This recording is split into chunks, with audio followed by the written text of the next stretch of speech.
आज पढ़ाएंगे हम हिंदी वर्णमाला। हिंदी वर्णमाला में कितने अक्षर होते हैं? कोई तो कहता है 52, 50, कोई कहता है 48, कोई 56 बताता है। वैसे एक वर्ण अब और जुड़ गया है जिसको तुम जानते होंगे, जिसे ला के रूप में बोला जाता है, ऐसे करके। ये 57वां वर्ण हो गया है। आज हम पढ़ाएंगे जो मानक वर्ण है ना 52, उनके बारे में। ठीक है, सबका ध्यान बोर्ड पर होना चाहिए। टोटल वर्ण कितने पढ़ाएंगे हम आज? 52 वर्णों में स्वर वर्ण कितने होते हैं? 11। कितने होते हैं? व्यंजन कितने होते हैं? 33। टोटल 44 वर्ण तो ये हैं। कितने हैं? 44। बाकी वर्ण अंतस्थ है, ऊष्मीय है, संयुक्त व्यंजन है, उनके बारे में और बताएंगे। पहले बोर्ड पर देखें सभी जने। देखो 11 स्वर कितने होते, कौन कौन से होते हैं? आ, ई, उ, रे। जी के नंबर पर आती है? 7। ए, आई, ओ, औ। 11 वर्ण हो गए। इसमें अंग और बड़ी अंग ये नहीं आते, इन्हें अनुस्वार विसर्ग कहते हैं। ठीक है, तो उन दो वर्णों को क्या कहते हैं? अयोगवा। क्या कहते हैं? अयोगवा कितने होते हैं? 2। कौन कौन से? अंग और अंग है। इनको और मात्रा के रूप में लिखेंगे, किसी दूसरे वर्ण पर लगाते हैं तो उनको कहते हैं अनुस्वार। इसको क्या कहते हैं? अनुस्वार। और 2 बिंदी लगाते हैं उसे क्या कहते हैं? विसर्ग। क्या कहते हैं? विसर्ग। अब देखें, ये तो हो गए 11 वर्ण। अब व्यंजन। व्यंजन भी कई प्रकार के होते हैं। वर्गीय व्यंजन, स्पर्शी व्यंजन, अंतस्थ व्यंजन और ऊष्मीय व्यंजन, संयुक्त व्यंजन, उत्क्षिप्त व्यंजन और ऐसे लुंठित है, और पार्श्व व्यंजन है, नासिक व्यंजन है। तो इनके बारे में, सभी के बारे में एक एक करके चर्चा करेंगे। सबसे पहले करेंगे हम वर्गीय व्यंजन।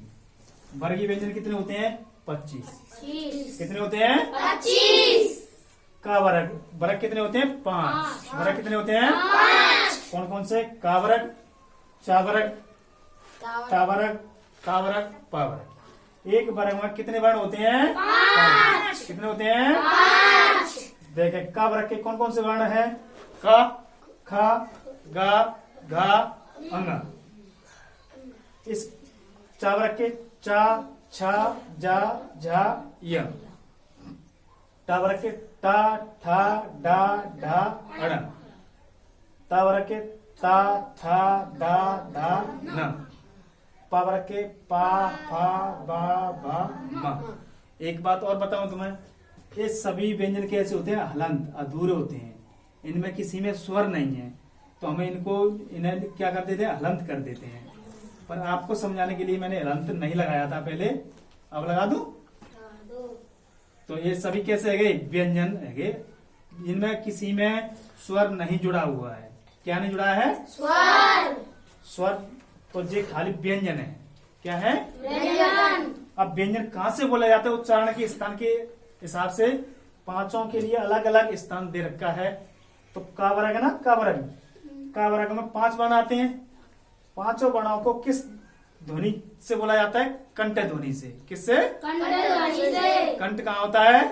अंदर की तरफ। इनकी ध्वनि कहाँ से आती है? अंदर से। बोलो, अंदर से। जैसे का, ख, ग, घ, अंग।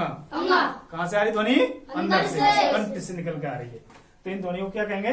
कंठ ध्वनि। अब आता है चा वर्ग। चा वर्ग में चा, छा, जा, झा, य। ये 5 बार ध्वनि हो गई। इस ध्वनियों को क्या, इनका नाम है तालु ध्वनि, तालव्य ध्वनि। क्या कहते हैं इनको? जो कंठ से थोड़ी ऊपर से बोली जाती है, तालव्य ध्वनि। तालु किसे कहते हैं जानते हो? बताओ। आलू, उसे कहते हैं तालु। शाबाश। जहाँ आलू चपक जाता है, गरम गरम आलू सब्जी खाते हैं, तो जो आलू चपकता है उस जगह को क्या कहते हैं? तालु।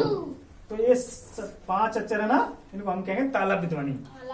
चा, छा, जा, झा और य। क्या कहेंगे?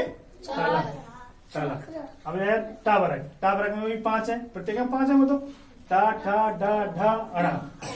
इनको कहते हैं मूर्धा ध्वनि। क्या कहते हैं? मूर्धा ध्वनि। मूर्धा ध्वनि कहाँ होती है? तो तालव्य से थोड़े से आगे जो खुरदरा खुरदरा सा भाग होता है ना, जीभ से फेर के देखो, खुरदरा खुरदरा मसूड़े कहते हैं इन्हें, या दांतों से ऊपर जो भाग होता है उसे कहते हैं मूर्धा।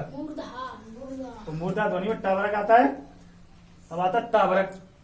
तावरक ता था दा धा ना, इनको कहते हैं दंत ध्वनि। दंत क्यों कहते हैं? क्योंकि हमारी जीभ किसको टच करती है? दांतों को। जो हवा आती है वो दांत से रुक के जीभ टच करती है दांतों को, इसीलिए इन सबको हम कहते हैं दंत ध्वनि। क्या कहते हैं? दंत ध्वनि। यह है पावरक। पावरक में भी 5 होते हैं, पा पा बा बा मा, इनको कहते हैं ओष्ठ ध्वनि। ये किससे बोले जाते हैं? ओठों के द्वारा। अगर एक ओठ नहीं हो तो आदमी इनको बोल पाएगा? नहीं बोल पाएगा। तो इसीलिए दोनों ओठों से मिलकर ये वर्ण बोले जाते हैं, इनको कहते हैं ओष्ठ ध्वनि। क्या कहते हैं? ओष्ठ ध्वनि। ओके।